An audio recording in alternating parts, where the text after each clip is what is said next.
Now, here they are, right inside our studio at Newsmax. Welcome to the Artemis II crew.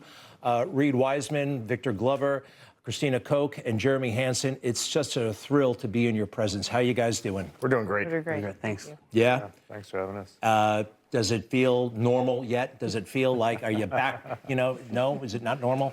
Not normal. No, not, sitting up here, no, not at all. With makeup, no. All right. At home doing chores, yes. Well, I just want to emphasize and kind of tell myself again how special this is. There are, I looked at 120 billion people who have ever lived. You are among how many who have been to the vicinity of the moon? I think you know the answer, but how many? 26, 27, 28. 28. 28. You were 28 human beings in all of human history. It's a tremendous, you guys are in the most elite group ever.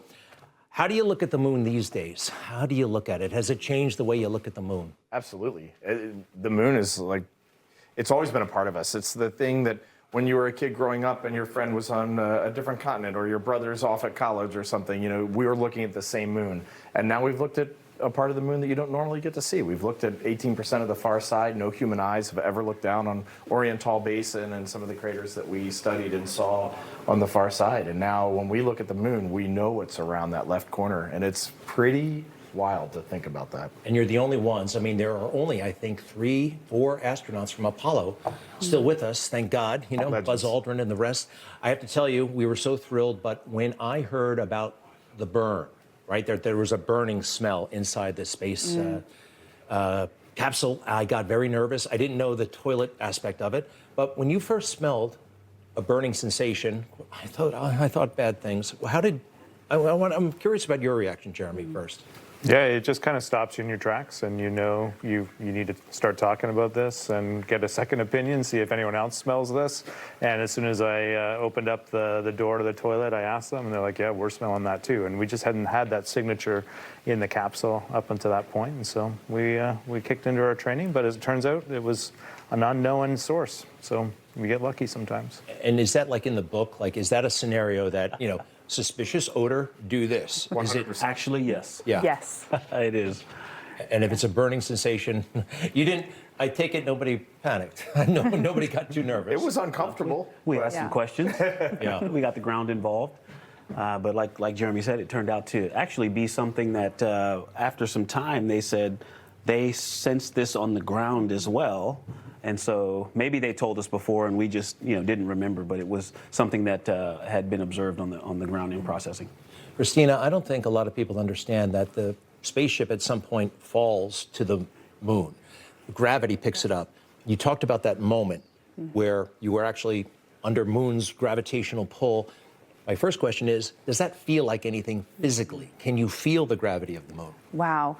Well, it is called the lunar sphere of influence. We knew exactly when we passed into it. And I would say we commemorated it, more as a crew, not necessarily a physical sensation, except our spaceship reflects it because it will then show us the altitude above the lunar surface.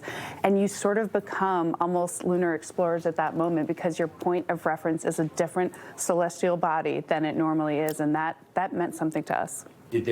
Could you feel the gravity? Probably not. I would say not necessarily, except that it was such a strong psychic sensation that some part of your body knows it as well. Now, these pictures are very, very cool. I noticed that these pictures, unlike the ones from Apollo, I can see stars in a lot of the pictures. And you couldn't, like that 1972 full Earth, no stars. They talked about how black the sky is. Are cameras better? What's happening? Why can we see the stars now? The technology has grown leaps and bounds, but it also was the hard work of our crewmates. I mean, I was the one just passing lenses and batteries most of the time, but we have some folks who can do really amazing things with cameras, and so they worked really hard to get these shots so that we could try to share that perspective. And the shot that you just had up, the modern full Earth, the blue marble, that picture, I don't think in the 1970s it would have been very difficult to take that picture. That picture is the Earth at night. And the only thing giving the Earth illumination in that picture is the reflection of the sunlight off of the moon coming back to Earth. So if you look in the bottom right side of the Earth here, that is the sun eclipse behind the Earth. And so that is why that ring of atmosphere is glowing. And if you look close at this picture, it does get a little grainy just because of the low light, but the northern aurora is there, the southern aurora is there, and you can see Africa, you can see Straits of Gibraltar into Europe. This picture was amazing. You can even see some glare through the window. Right there in the center, there's a little bit of white there, and that is glare because we don't get everything perfect all the time, but we work hard. Well, I love it. And by the way, with this picture, Africa is present, and the 1972 picture is Africa primarily. And is that like because of why is that? I was first surprised that this is a very rare opportunity to get the full Earth. It is. It only happens whenever. So why does it work out that way every time? Do we know? No. No, That's I a don't great think question. so. I'm sure someone could answer that, though. We'll get him on here next week. We saw a lot of Australia, we saw Antarctica, we saw Africa, we saw the U.S., but just where we launched, when we launched out of Cape Canaveral in Florida, the U.S. was going into night. Yeah. And so our main revolutions around the Earth before we headed off to the moon, we were seeing the U.S. at night. Well, we're going to take a look at you guys back when you were a lot younger in the 1990s. Look, all kind of tribute videos have been made for you guys, and we feasted on them as Americans, as human beings. No, this is a beautiful one. You may have seen it, but take a quick look if you don't mind. Give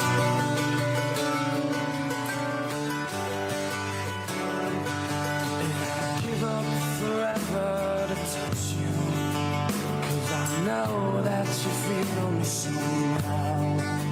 You're the closest to heaven that I'll ever be, and I don't wanna go home right now. Is that Space Camp? It was Space All right. Camp. So my question is this: did you ever have a sense of predestination? That I just, those are awesome, and to think that I was wondering about you guys, who would be the next one, and it's you. And did you ever have any kind of earthly sense of that at some point, that maybe something like that could happen? No, you used predestination. In fact, especially if there's young folks watching, no, absolutely not. In fact, maybe the opposite. Yeah. I was the first person in my family to graduate from college. And so the opposite feeling of, I don't know if I can make it at that level, but trusting in the people next to me and listening to my mentors helped me overcome that. It's amazing. And by the way, Reid, you have spoken. I couldn't believe it. You said, I didn't get into the Naval Academy. You know, like, it's part of your story, and that so-called setback has set you up for something incredible. We talk about this all the time, and failure is not a bad thing in life. If you're never failing, you're never trying, you're never expanding your bounds, you're never trying to do something that is very uncomfortable. Christina, you always talk about get out there and do something that scares you. Share your dreams, share your dreams with other people. You have to fail to overcome those obstacles. It makes you stronger every time. Now, Jeremy, there are astronauts, and you guys all had an amazing experience, but there are astronauts who have done this mission and came back and said it was interesting, but it wasn't transformative. Mike Collins on Apollo 11, and I've heard possibly the same goes for Buzz Aldrin, but he didn't feel right about that. And is that, do you ever feel, maybe this is in the abstract, does anybody ever feel pressure to have this grand philosophical transformative, I mean, maybe you did, maybe you didn't, and it's okay. I hope that makes sense, and forgive me. No, it really does. I think it's a great question because I wondered before I went. I didn't feel pressure, but I was very curious, how my perspectives might change. And the best I can explain it to you, I mean, I think there's a couple of things that I love to touch on here. One, when we were out in deep space and looking back and you could see the Earth and the moon and the stars, there was this three-dimensionality to it that I just didn't imagine. When you see the images, you can tell things are three-dimensional, but they're still kind of flat. And even when you look at the stars, it looks like they're on a canvas on the sky. But when you're up there, it's not like that. You see that everything is positioned in a diorama in the galaxy is really what we're looking at, the Milky Way galaxy, and it's extraordinary. It would just catch my imagination.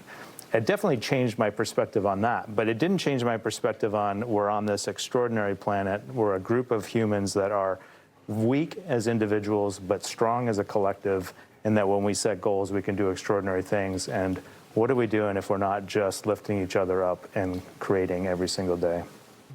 Appreciate that so much. President Trump said when he launched his campaign in 2015 that America doesn't win anymore. And quite frankly, and we're not trying to get political here, but that message really resonated with me because we didn't even have the shuttle. And I feel like this was just such a solid victory for America and the world. So thank you for that. Do you have any thoughts on that? I mean, this is just a clear-cut win, and we can always use a win, and you really delivered one for us. Yeah. Jeremy speaks very eloquently about how in this time we could all use something in the win column. And our goal from the beginning has been for this to be a win for all humanity. Yes, we take our way of life and our way of leadership with us and all the possibilities for the benefits to come back to the countries that explore and choose to devote the resources to that. But ultimately, it's a win for all humanity. I got one other thing, if you don't mind. The comms. This is the Apollo communication situation, right? They're on the moon and they're talking to NASA, all right? And let's go ahead and hit that clip if you don't mind. Neil and Buzz, this is Houston. I'd like to remind you of the close-up camera magazine before you start up the ladder, Buzz. Close-up camera magazine before you start up the... Okay. All right, that's it. Buzz, it's like maybe a second and a half, maybe 2 seconds. During one of the press conferences, it was a different kind of communication setup. Let's take a quick look. Obviously, there is a huge moment coming up with reentry.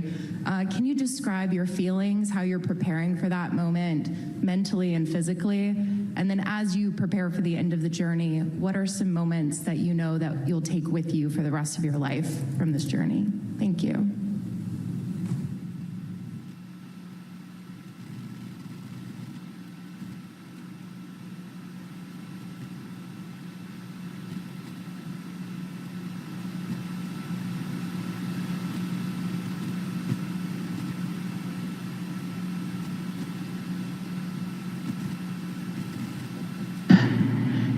It started off sounding like an easy question for me to answer, and then it got really big, but.